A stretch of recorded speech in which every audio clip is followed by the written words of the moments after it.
News కు స్వాగతం. ముందుగా హెడ్లైన్స్. ప్రపంచంలో అత్యంత విశ్వసనీయతగా ప్రధాని మోదీ. సీఎం చంద్రబాబు సింగూరు పర్యటన షెడ్యూల్ ఖరారు.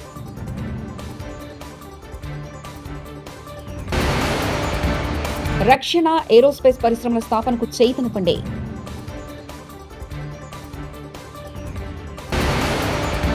ఎమ్మెల్యే పాడి కౌశిక్ రెడ్డి ఇంటి వద్ద పోలీసుల బందోబస్తు. ప్రపంచంలో అత్యంత విశ్వసనీయ నేతగా ప్రధానమంత్రి మరోసారి టాప్ లో నిలిచారు. మార్నింగ్ కన్సల్ట్ సంస్థ గ్లోబల్ లీడర్ సర్వేలో మరోసారి తన ఆధిక్యాన్ని నిలుపుకున్నారు. సర్వేలో ప్రధాని మోదీకి అత్యధిక శాతం మంచి మద్దతు ప్రకటించడంతో అప్రూవల్ రేటింగ్స్ ఏకంగా 75% చేరాయి.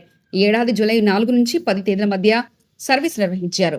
ఆంధ్రప్రదేశ్ ముఖ్యమంత్రి నారా చంద్రబాబు నాయుడు సింగపూర్ పర్యటన షెడ్యూల్ ఖరారైంది. ఈ మేరకు సీఎంఓ కార్యాలయంలో ఓ ప్రకటన విడుదల చేసింది.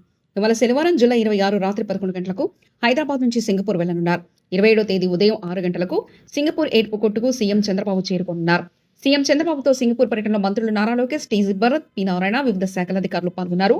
బ్రాండ్ ఏపీ ప్రమోషన్లో పెట్టుబడుల సాధన కోసం రేపటి నుంచి 5 రోజుల పాటు సింగపూర్లో పర్యటించనున్నారు. ఆంధ్రప్రదేశ్లోని దేశంలో రక్షణ ఏరోస్పేస్ పరికరాల తయారీ రంగంలో అగ్రగామిగా నిలిపేందుకు సహకరిస్తామని రక్షణ మంత్రి రాజ్నాథ్ సింగ్ కు టీడీపీ ఎంపీల బృందం విజ్ఞప్తి చేసింది. రాష్ట్రంలో రక్షణ, అంతరిక్ష పరిశ్రమల మౌలిక వసతుల అభివృద్ధికి సంబంధించి కీలక ప్రతిపాదనలపై వినతి పత్రం అందించేందుకు శుక్రవారం రాజ్నాథ్ సింగ్ తో ఎంపీల బృందం భేటీ అయింది. ఈ బృందంలో టీడీపీ నేత లావు శ్రీకృష్ణదేవరాయలు, ఎంపీలు దగ్గుమల్ల ప్రసాదరావు, మాగుంటి శ్రీనివాసరెడ్డిలు పాల్గొన్నారు. ఐడియాలజికల్ పాలిటిక్స్ పోయి స్విగ్గీ పాలిటిక్స్ వచ్చాయి. సిద్ధాంతాలకు కట్టుబడి పనిచేసే వాళ్ళు దేశ రాజకీయాల్లో తగ్గుతూ వస్తున్నారు. ఇది ప్రజాస్వామ్యానికి ప్రమాదం అంటూ రేవంత్ రెడ్డి వ్యాఖ్యానించారు. ఏర్పాటు ప్రక్రియలో వారు భాగస్వాములు కాకపోయినా ఈరోజు తెలంగాణ రాష్ట్రం ఏర్పాటులో జైపాల్ రెడ్డి గారి పాత్రను ఎవ్వరు తీయలేరు. జైపాల్ రెడ్డి గారు లేకపోతే, జైపాల్ రెడ్డి గారి సహకారం లేకపోతే తెలంగాణ రాష్ట్రం వచ్చి ఉండేది కాదు. వారి సమయం ఈరోజు పాలిటిక్స్ పెద్దలు చిన్నారెడ్డి గారు లాంటి వాళ్ళు ఇక్కడ ఉన్నారు. పాలిటిక్స్ అన్నీ కూడా స్విగ్గీ పాలిటిక్స్ అయిపోయినాయి. ఐడియాలజికల్ పాలిటిక్స్ లేకుండా పోయి స్విగ్గీ పాలిటిక్స్ వచ్చింది. ఈరోజు ఎవరు ఎంత ఫాస్ట్గా డెలివరీ చేస్తారు, ఆన్లైన్లో ఎవరు వస్తారు, లేకపోతే మనకు కావాల్సింది ఎవరు తొందరగా ఇస్తారని ఎవరు కమిట్మెంట్తో ఉన్నారు, ఎవరి ఐడియాలజీని ఫాలో చేస్తున్నారు. సిద్ధాంతకర్తలుగా లేకపోతే సిద్ధాంతాలను నమ్మేవాళ్ళు, సిద్ధాంతాలను పాటించేవాళ్ళు, సిద్ధాంతాల కోసమే పనిచేసే వాళ్ళు దేశ రాజకీయాలలో తగ్గుతూ వస్తున్నారు. ఇది ప్రజాస్వామ్య స్ఫూర్తికి తెలంగాణ ద్రోహుల లిస్టు రాస్తే మొదటి పేరు చంద్రబాబు నాయుడుది ఉంటే రెండో పేరు రేవంత్ రెడ్డిది ఉంటుందని, రేవంత్ రెడ్డి తెలంగాణ ద్రోహిగా చరిత్రలో మిలిచిపోతారంటూ తెలంగాణ ఉద్యమ సమయంలో ఉద్యమకారులపైకి రేవంత్ రెడ్డి రైఫిల్ తీసుకుని వెళ్లిన ద్రోహి అంటూ హరీష్ రావు వ్యాఖ్యానించారు. ఉద్యమకారుల మీద తుపాకులు ఎక్కుపెట్టి రైఫిల్ రెడ్డిగా పేరొందినాడు. ఇవాళ రేవంత్ రెడ్డి ఎన్ని నాటకాలు ఆడినా చరిత్రలో మాత్రం ఆయన తెలంగాణ ద్రోహిగానే మిగిలిపోతాడు. తెలంగాణ ద్రోహుల చరిత్ర ఒక లిస్ట్ అంటూ రాస్తే మొదటి పేరు చంద్రబాబు నాయుడు ఉంటే రెండవ పేరు రేవంత్ రెడ్డి పేరు ఉంటుంది. ఎందుకంటే అది ఎన్నిటికీ తుడిచిపెట్టుకోపోలేదు. కానీ రేవంత్ రెడ్డి గారి మధ్యకాలంలో ఏం చేస్తుందంటే ఈ ఉద్యమాన్ని, మన ఉద్యమ చరిత్రను చిన్నగా చేయాలను, మన కేసీఆర్ ఆనవాళ్లు లేకుండా చేయడం అంటే తెలంగాణ పోరాటాన్ని తక్కువ చేయడం, ఉద్యమ జ్ఞాపకాలను తొలగించే ప్రయత్నానికి రేవంత్ రెడ్డి గారు ప్రయత్నం చేస్తారు. రేవంత్ రెడ్డి పంపిన స్క్రిప్ట్ చదివి కన్ఫ్యూజ్ అయిన బీజేపీ ఎంపీ సీఎం రమేష్ 4-5 నెలల క్రితం ఎమ్మెల్సీ కవిత జైల్లో ఉన్నప్పుడు కేటీఆర్ నా దగ్గరకు వచ్చి బీఆర్ఎస్ ను బీజేపీలో విలీనం చేస్తానని అన్నాడన్న వ్యాఖ్యలు చేసిన సీఎం రమేష్, ఎమ్మెల్సీ కవిత జైల్లో నుంచి విడుదలైన తేదీ ఆగస్టు 28, 2024, 11 నెలల క్రితం కవిత జైల్లో నుంచి విడుదలైతే 4 నెలల క్రితం కేటీఆర్ మీ దగ్గరకు వచ్చి విడిపించమని ఎలా వస్తాడంటూ సీఎం రమేష్ వ్యాఖ్యానించారు. మీడియాకి ఇస్తా, నువ్వు ప్రెస్ మీట్ పెట్టి దీనికి సమాధానం చెప్పు. మా ఇంటికి వచ్చి ఏం మాట్లాడినారు? మేము చేసిన అవినీతి అన్నీ కూడా ఈడీ, సిబిఐ రాకుండా, లేకుంటే కవితను బయటికి వదిలేదానికి ఏర్పాటు చేయండి. మేము బీఆర్ఎస్ పార్టీ దేనికైనా సిద్ధం. మేము బీజేపీలో మెర్జ్ చేయాలన్నా కానీ, బీజేపీతో అలయన్స్ పెట్టుకోవాలన్నా కానీ దేనికైనా సిద్ధం. అంటే నేను తీసుకునే నిర్ణయం కాదు, పెద్దలతో మాట్లాడి చెప్పాలని. పెద్దలతో మాట్లాడిన తర్వాత మనం ఎలక్షన్స్లో ఏం చెప్పాము? ఈ బీఆర్ఎస్ పార్టీ అవినీతి పార్టీ, దీంతో కలిసే సమస్య లేదు. అయినా కూడా బీఆర్ఎస్ పని అయిపోయింది.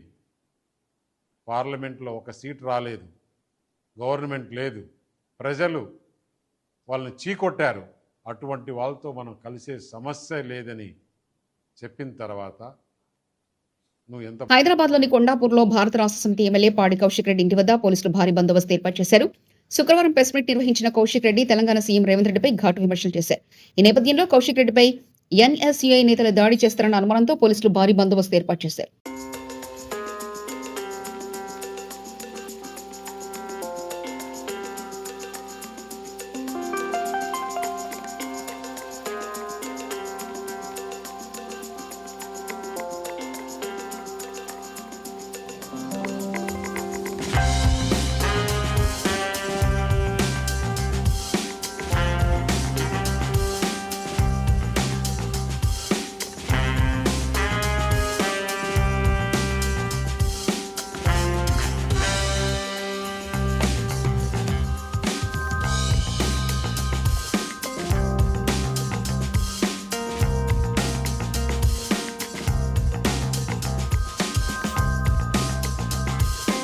కోనసీమ జిల్లా ఆత్రేయపురం మండలంలో వాడపల్లి వెంకటేశ్వర స్వామి ఆలయం భక్తజన సంద్రంగా మారింది.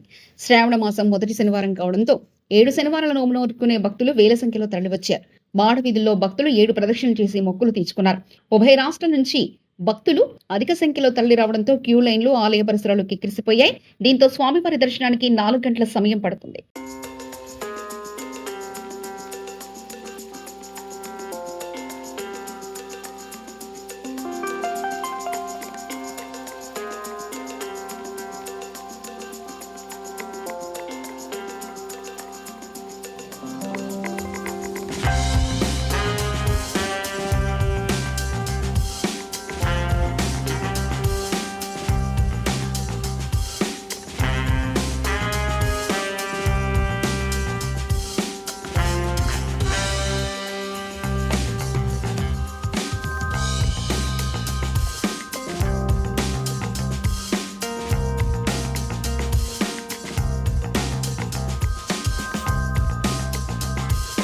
తెలంగాణలోని ప్రసిద్ధ పుణ్యక్షేత్రమైన కాళేశ్వరం వద్ద జలకల సంతరించుకుంది. భారీ వర్షాలతో పాటు ఎగువ ప్రాంతాల నుంచి వరద పోతెత్తడంతో కాళేశ్వరం పుష్కర ఘట్ల వద్ద గోదావరి, ప్రాణహిత నదులు ఉధృతంగా ప్రవహిస్తున్నాయి. దీంతో కాళేశ్వరం వద్ద నీటి మొత్తం 8,700 మీటర్లకు చేరుకుంది. మరోవైపు పుష్కర్ ఘట్ మెట్ల వద్ద ఏర్పాటు చేసిన ధ్యాన దీపాలు కొంతవరకు నీటిలో మునిగి బాహుబలి సినిమాలోని దృశ్యాలను తలపిస్తున్నాయి.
సంగారెడ్డి జిల్లా ప్రభుత్వ పాఠశాలల అభివృద్ధికి కృషి చేస్తున్న దాత పరకల రామరెడ్డి సహాయం వెలకట్టలేనిదని హెచ్ఎం అనురాధ అన్నారు.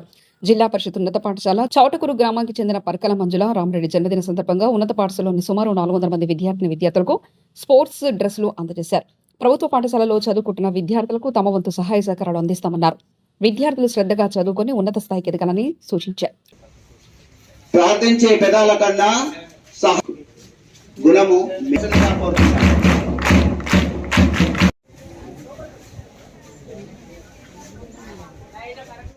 మన యొక్క పాఠశాల సీనియర్ ఉపాధ్యాయులు గౌరవించాలని సన్మానిస్తా ఉన్నారు.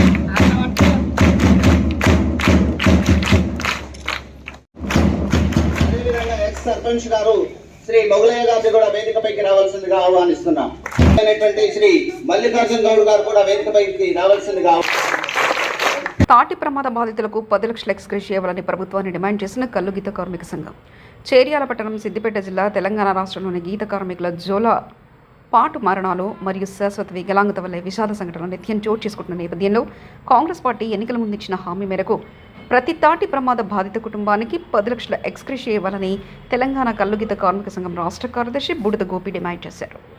హాస్పిటళ్లకు పోయిన సందర్భం ఉంది. ప్రభుత్వ ఆసుపత్రికి పోతే వైద్యం అందనటువంటి పరిస్థితి. మరి అక్కడికి పోయినాక కూడా సరైన వైద్యము ఆర్థిక స్తోమత లేక అందలేని పరిస్థితి.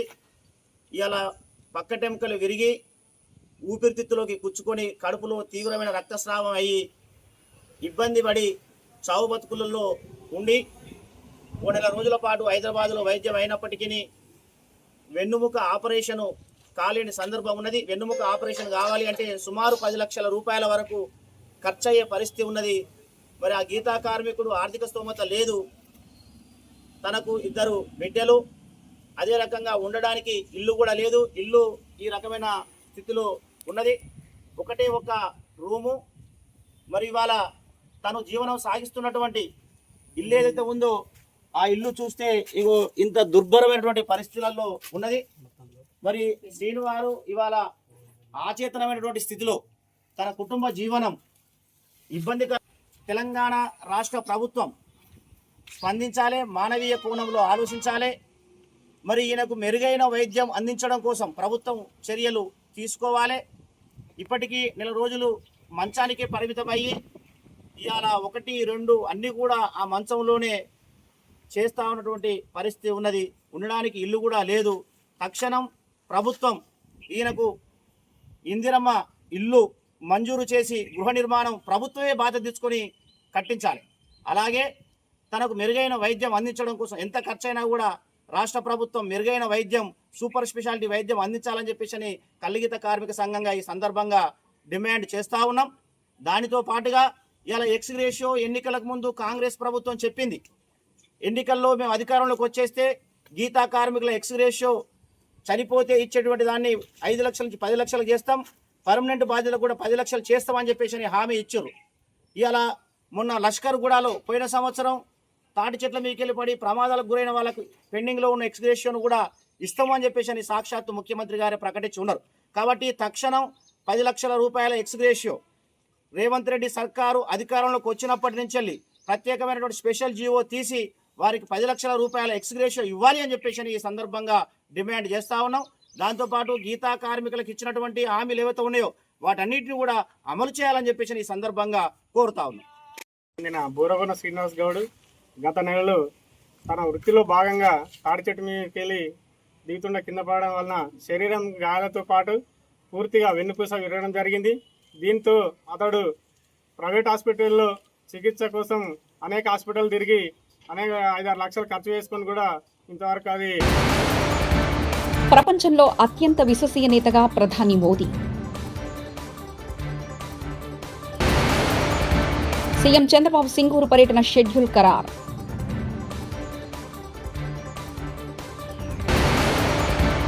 రక్షణ, ఏరోస్పేస్ పరిశ్రమల స్థాపనకు చైతన్యపండే.